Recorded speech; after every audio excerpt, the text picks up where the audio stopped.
Politics లో అతిపెద్ద సంచలనం ఇది. మాజీ మంత్రి కేటీఆర్ పై కేసు నమోదైంది. ప్రభుత్వ నిధులను దుర్వినియోగం చేశారంటూ ఆయనపై ఏసీబీ కేసు నమోదు చేసింది.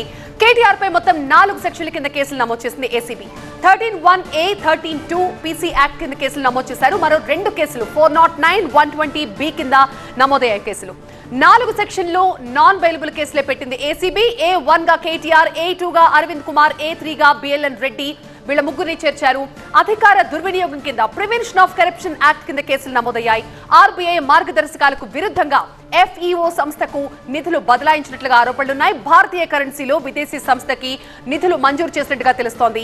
ఆర్బీఐ అనుమతి లేకుండానే చెల్లించడంపై 8 కోట్ల పెనాల్టీ కూడా విధించారు. కాంగ్రెస్ అధికారంలోకి వచ్చిన తర్వాత ఆర్బీఐ పెనాల్టీ చెల్లింపులు జరిగాయి. ఆర్బీఐ పెనాల్టీతో మొత్తం ఈ రేస్ స్కామ్ అంతా బట్టబయలైందని అధికారులు చెప్తున్నారు. కేబినెట్ అనుమతి లేకుండా సొంత నిర్ణయంతో HMDA బోర్డు నుంచి ఈ నిధులను విడుదల చేశారు. కేటీఆర్ ఆదేశాలతోనే ఆ డబ్బు. మీరు అడోబ్ ప్రీమియర్ ప్రోలో వీడియో ఎడిటింగ్ నేర్చుకుందాం అనుకుంటున్నారా?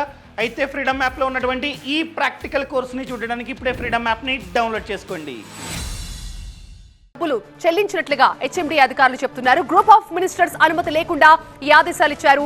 ఫినాన్స్ సెక్రటరీ క్లియరెన్స్ లేకుండానే నిధులను కూడా విడుదల చేసేశారు. ఎన్నికల కోడ్ల సమయంలో ఎవరి అనుమతి లేకుండానే ఈ చెల్లింపులు జరిగాయని ఆరోపిస్తున్నారు.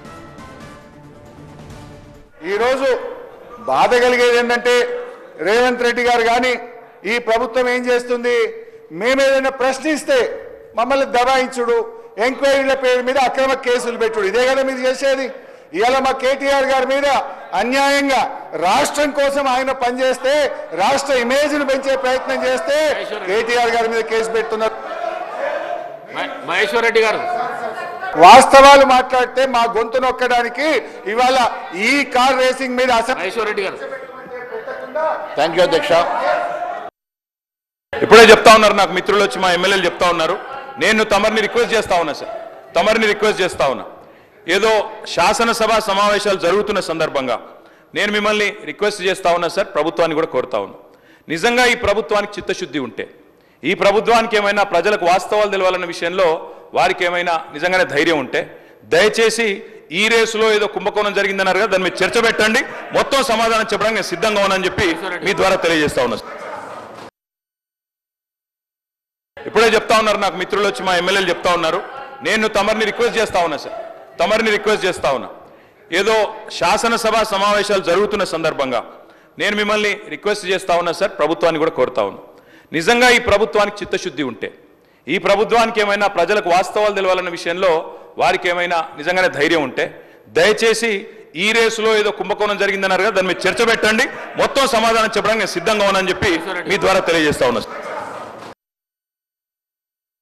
ఇప్పుడే చెప్తా ఉన్నారు నాకు మిత్రులు వచ్చి, మా ఎమ్మెల్యేలు చెప్తా ఉన్నారు, నేను తమరిని రిక్వెస్ట్ చేస్తా ఉన్నా సార్, తమరిని రిక్వెస్ట్ చేస్తా ఉన్నా, ఏదో శాసనసభ సమావేశాలు జరుగుతున్న సందర్భంగా నేను మిమ్మల్ని రిక్వెస్ట్ చేస్తా ఉన్నా సార్, ప్రభుత్వాన్ని కూడా కోరుతా ఉన్నా, నిజంగా ఈ ప్రభుత్వానికి చిత్తశుద్ధి ఉంటే, ఈ ప్రభుత్వానికి ఏమైనా ప్రజలకు వాస్తవాలు తెలవాలన్న విషయంలో వారికి ఏమైనా నిజంగానే ధైర్యం ఉంటే దయచేసి ఈ రేసులో ఏదో కుంభకోణం జరిగిందన్నారు కదా, దాని మీద చర్చ పెట్టండి, మొత్తం సమాధానం చెప్పడానికి నేను సిద్ధంగా ఉన్నానని చెప్పి మీ ద్వారా తెలియజేస్తా ఉన్నా.